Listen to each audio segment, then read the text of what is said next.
공권유수 그 원주 챔피언을 하고 나서 로드 FC로 바로 들어간 거예요? 그때는 로드 FC로 들어가지 않았었고요. 네.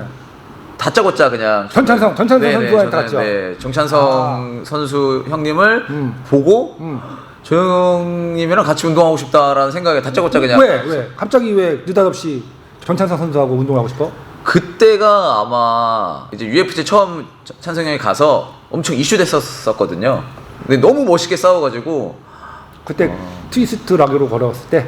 아, 그 전이었습니다. 예. 그 전 트위스트 전 시합에서 완전 미친 난타전 이렇게 했을 때 그때 이제 완전 뻑이 갔었어요. 그러니까 우리 저기 이은희 선수가 싸움꾼이네. 그래서 거기 가서 그냥 쭈뼛쭈뼛 가서 이렇게 선수하고 싶다고 갔었죠. 네, 그래서 뭐 공권유술이다 뭐 이런 얘기 하나도 안 하고 근데 막 운동 다짜고짜 시켜보니까 좀 하는 것 같아서 바로 선수부 들어가서 운동을 하는데. 그것도 오디션이 있습니까? 아닙니다. 뭐 딱히 오디션 없고 그냥 그 감독님이 거기 그때 제가 갔을 때는 코리안 탑팀이었습니다. 아니 그런데 코리안 탑팀이었는데 네. 이은희 선수 얼굴 딱 보고 공권유수 챔피언인 걸 몰라? 그때는 몰랐던 것 같습니다. 네. 그래서 그래서 딱 보면 알아야지. 네. 그때는 뭐 그래서 그냥 몇 번 운동 시키고 바로 받아서 그냥 같이 운동했었습니다. 근데 그때는 엄청 많이 얻어 터졌습니다. 네. 받아 터져야지. 왜냐면 이 룰이 틀리고, 네, 맞습니다. 스타일이 틀리기 때문에 터지지 않고서는 처음에 어떻게 배워? 터져야지. 그래서 많이 배웠어요 거기서? 네, 일단은 제가 느꼈던 가장 큰 차이점이 결국에는 이제 얼굴 타격이 있고 없고가 맞아. 아예 다른 스포츠가 돼버리는 거를 그때 처음 느꼈거든요. 그래서 진짜 맨날 코피 터지고 좀 많이 맞으면서 배웠습니다. 그렇지. 다시 배운다는 생각으로 가서 해야 돼. 네. 훈련 방법도 틀리고, 네, 맞습니다. 룰도 틀리고, 네. 작전도 틀려. 맞습니다. 아예 다른 스포츠와 같았습니다. 네, 그래서 물론 훨씬 다른 사람보다 유리하겠지만 다시 배운다는 마음으로 가져서 운동하기 전에는 안 되는 거예요. 그러면 공권유술을 갖다가 MMA를 전향하면서 어느 정도 얼마나 기간이 흘렀을 때 적응이 돼서 시합에서 좋은 성적을 거두기 시작했어요?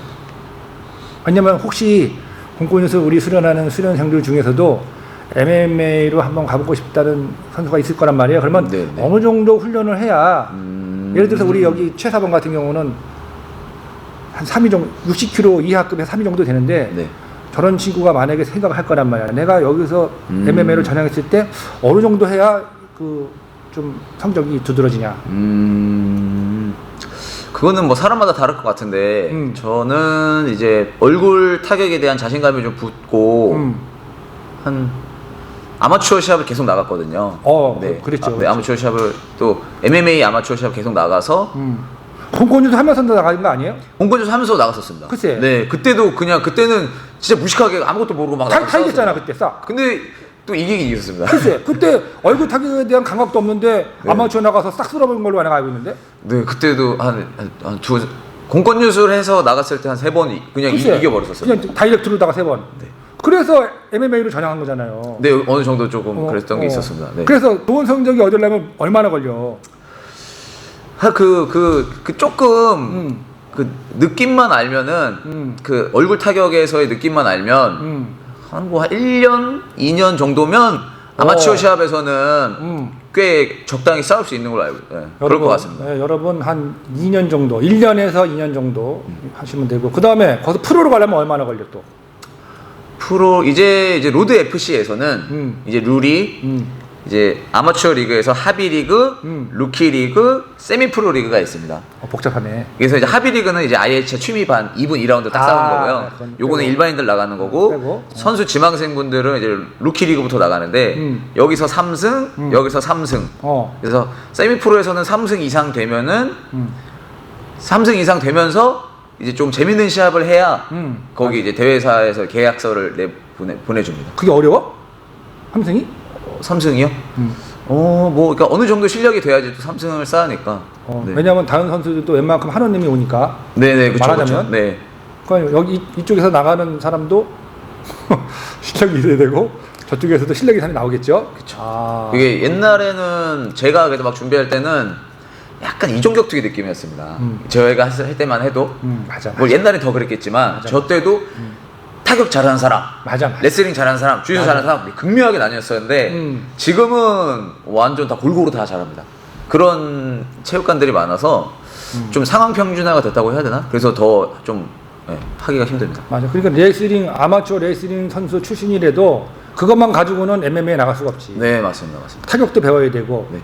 또 테이크다운은 레슬링을 바탕으로 하지만 또 그라운드 기술도 배워야 되고. 네, 맞습니다. 그러니까는 베이스가 레슬링이라고 하더라도 사실 처음부터 다시 하는 거야. 네, 맞습니다. 그게 공권유술에도 다 이렇게 있습니다. 매치기, 테이크다운도 있고, 그라운드는 완전 뭐 안 받은 트라이앵글이든 뭐 다 있고, 근데 이제 거기에서 이제 약간 MMA에서는 이제 또 그라운드에서 얼굴도 때려야 되고, 파운딩도 맞아, 있고, 맞아. 왜 막 누운 상태에서 막 발로 찰 수도 있고, 얼굴을 이런 킥도 있고 하니까. 무술에서는 그 반칙이지. 네네네네. 그런 부분에서의 디테일한 차이점들을 적응을 하면서 배우면은 이제 조금 더 빨리 성장할 수 있습니다. 맞아요, 맞아. 그러면은 우리가 이제 격투기 프로 격투기 선수란 말이에요. 네.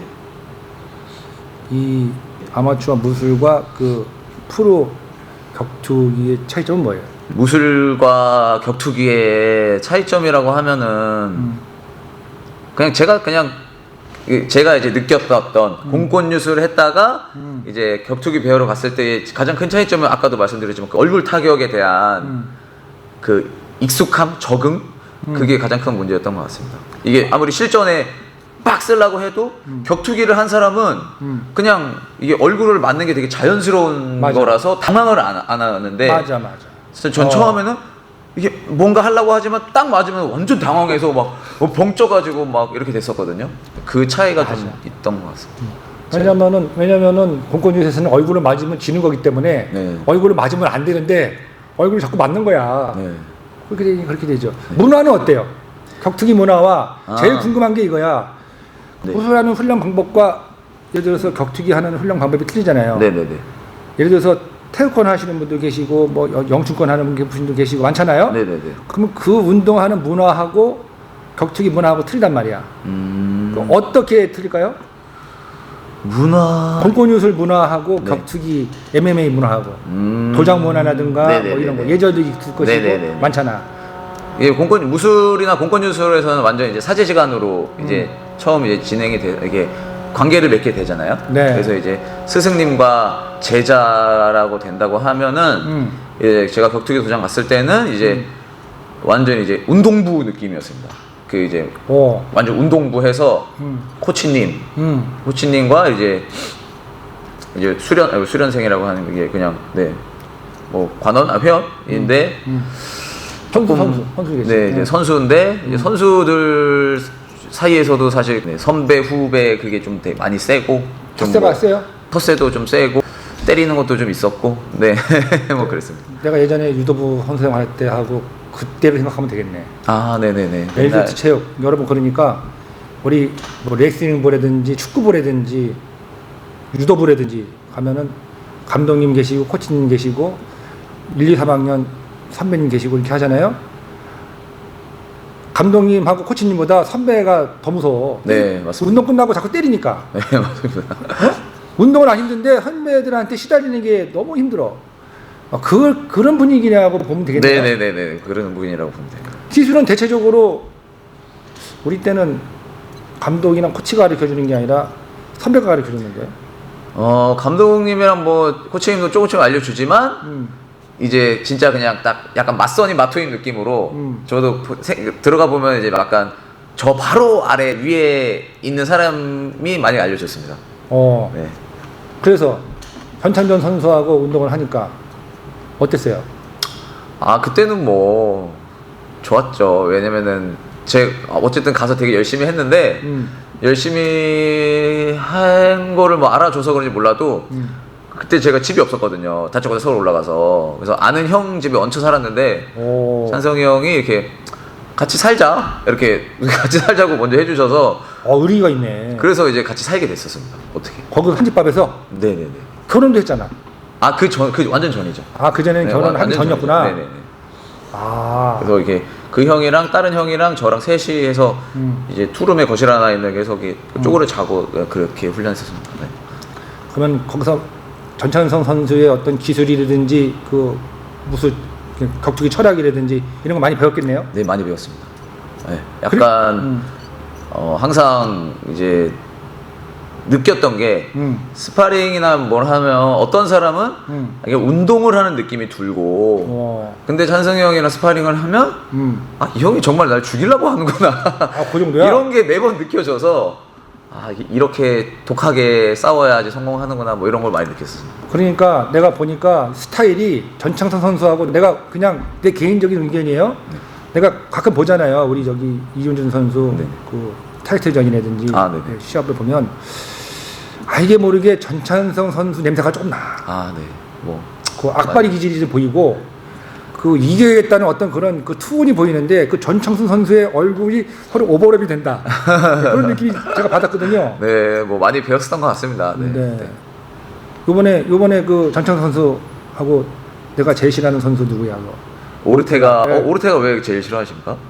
전창순 선수를 좀 욕하고 그러니까 아무래도 내가 나도 한국 사람이니까 손이 안 으르급죠. 아, 네네. 네. 그래서 오르테가 건방져.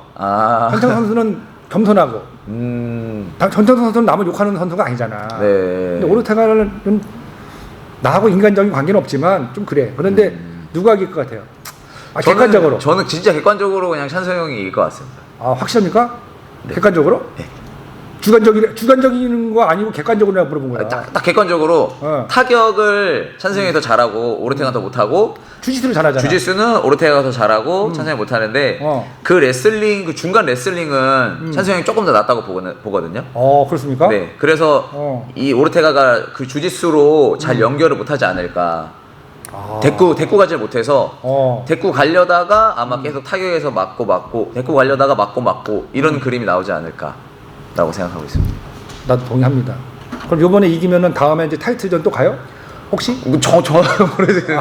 그거는 네, 저희 데이나 화이트한테 물어봐야 돼요. 알겠습니다. 네. 네, 나중에 따로 물어볼게요. 네, 알겠습니다.